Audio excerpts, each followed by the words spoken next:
एक पहचान और है यादवों की, कहते छाती तानत शान से चाहो जहां जात शरीर, छाती तानत शान से चाहो जहां जात शरीर, मान हान और कड़वचन सह नहीं सकत हीर, सह नहीं सकत हीर पड़े चाहे कितनों पिंगुल, सूली पे चढ़ जाए झुके नहीं सिर का सिंगुल। लोग कहने लगते हैं फिर यादव समाज आया कहां से। बहुत से लोग उल्टी सीधी बातें भी करते हैं, लेकिन हम आपको साथ की बात बताएंगे कि यादव वंश ये कैसे बना था। कहते हैं भगवान श्री कृष्ण की 16,108 रानियां थीं, लेकिन 16,100 उनकी गोपिकाएं थीं, उनमें से जो 8 थी वो उनकी पटरानियां थीं। 8 पटरानियों में जो रुक्मिणी नाम की रानी थी, रुक्मिणी की शाखा में एक प्रद्युम्न नाम का पुत्र हुआ था। प्रद्युम्न से अनिरुद्ध हुए थे, अनिरुद्ध से 4 पुत्र पैदा हुए थे। वो कौन कौन से पुत्र हुए थे?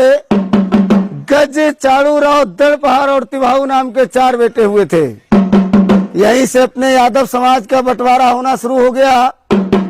जो गज के वंशज हुए इनको बिहार की गद्दी दी गई, जो जादव यादव के नाम से जाने गए साहब। जैसे बिहार में लालू प्रसाद यादव हैं, ये जादव वंश के यादव हैं साहब। दूसरे पुत्र जो चाड़ूराव हुए थे, इनको हरियाणा की गद्दी दी गई थी। हरियाणा प्रांत में अपने यादवों को राव साहब कहा जाता। वहां पर यादव अहीर कुछ भी कहते रहो, यादवों के घर नहीं जा पाओगे। जब राव साहब कहोगे तब यादवों के घर पहुंच जाओगे। तीसरे पुत्र जो दड़पहाड़ हुए थे, इनको देवगिरी की गद्दी दी गई थी। इनको महाराष्ट्र का राज दिया गया था। इनसे जो वंश चला उस वंश का नाम रखा गया देवगिरी यादव। चौथे पुत्र जो प्रीतिभाव हुए थे, उनसे रोहिले यादव यदुवंशी यादव बने थे साहब। हमारा कहने का मतलब ये हुआ कि आप लोगों का जो वंश है ये प्रीतिभाव से निकला हुआ वंश है। आप लोग यदुवंशी यादव हैं, जो भगवान श्री कृष्ण के वंशज है साहब। इधर भगवान श्री कृष्ण की दूसरी रानी जामवंती थी, जो जामवंत की पुत्री थी। उससे 2 पुत्र पैदा हुए थे, दृढ़ और श्याम। जो श्याम के वंशज हुए जाडेजा यादव, सिंधी यादव कहलाए, और जो दृढ़ से वंश चला था वो डढ़ोर यादव और कमरिया यादव बने थे साहब। जैसे कि मुलायम सिंह यादव है, भी कमरिया वंश के यादव है साहब। इधर बलदाऊ जी की शादी राजा रेवत की पुत्री रेवती के साथ में हुई। इनसे निषद उन्मुख नाम के 2 पुत्र हुए। इनको महोबे मध्य प्रदेश का राज दिया गया, जो बनाफर यादव और दौआ यादव के नाम से जाने गए साहब। ये जो अलाउद्दीन थे बनाफर कुली के यादव थे। इधर एक चकेरी का राजा उद्यम घोष हुआ था, जिसका बेटा हुआ शिषपाल घोष। शिषपाल घोष का वध भगवान श्री कृष्ण ने किया था। तब रुक्मिणी को विवाह के ले गए थे। इसलिए शिषपाल घोष से जो वंश चला, उस वंश का नाम रखा गया घोषी यादव। ये घोषी यादवों ने अपने यादव समाज से विद्रोह कर लिया था। भगवान श्री कृष्ण के वंशों से घृणा मानने लगे थे, इसलिए इनके वंश पे अकाल पड़ गया था। इनके राजपुरोहितों ने इनको बताया था कि जब भगवान श्री कृष्ण के वंश में जाकर तुम वंश बजाकर भिक्षा मांगोगे, तभी अपने कर्म से उद्धार हो पाओगे। तब से आकर के घोषी लोग वंश बजाने लगे थे। वहां से घोषी समाज कहलाया था साहब। ये तो सुनाई वंशावली, कैसे चंद्रवंश बना, कैसे यदुवंश बना, कैसे अहीर नाम पड़ा, कैसे घोषी, कमरिया, ग्वाला बने।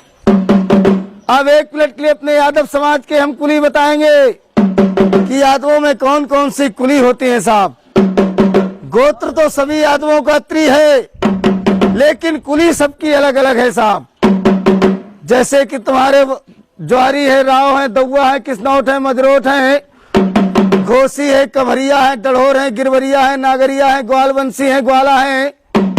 तुम्हारे पचोमार है, वाईमार है, दादा मार है, काठ है, दिसवार है, सुकरिया है, पापट है, बरतरिया है, रोरिया है, उधैनिया है, रजवनिया है, ओड़ा है, भुसिया है, बानरे है, नुनेरिया है, रहेस कुली है, लौदिया है, तुम्हारे बजुर कुली है, तुम्हारे जो बुजुर्ग कुलीय बुंदेले हैं, भाटिया है, निकोम है, शिमला है, सुनकट है। तुम्हारे डांस कुलीय रूखड़ा है, दुर्ग है, सिकरवार है, मैना है, धरोर है, कटा है, गुच्छार है।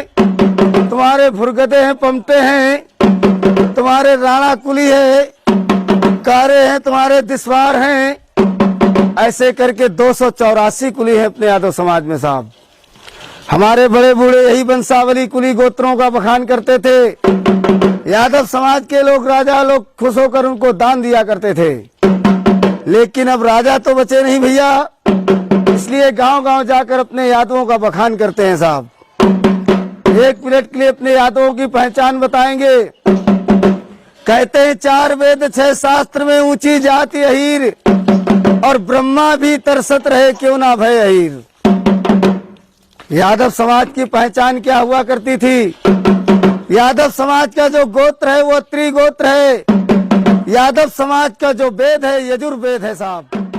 यादव समाज